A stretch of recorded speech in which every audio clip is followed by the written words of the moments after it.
রাসূল সাল্লাল্লাহু আলাইহি ওয়াসাল্লাম বলেছেন, জান্নাতে হুরদের সমবেত সঙ্গীত শোনা যাবে, এমন সুরে যা আগে কখনো শোনা যায়নি। তারা বলবে, আমরা চিরদিন থাকব, কখনো ধ্বংস হব না। আমরা সুখে আনন্দে থাকব, কখনো দুঃখ দুশ্চিন্তা হব না।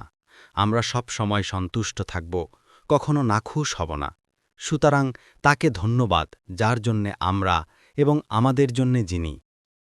জান্নাতে রয়েছে ১ পানির সমুদ্র, ২ মধুর সমুদ্র, ৩ দুধের সমুদ্র, ৪ শরাবের সমুদ্র।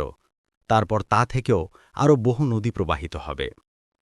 জান্নাতে একজন কৃষিকাজ করতে চাইবে, তারপর সে বীজ বপন করবে এবং চোখের পলকে অঙ্কুরিত হবে, পোক্ত হবে এবং ফসল কাটা হবে, এমনকি পাহাড় পরিমাণ স্তূপ হয়ে যাবে।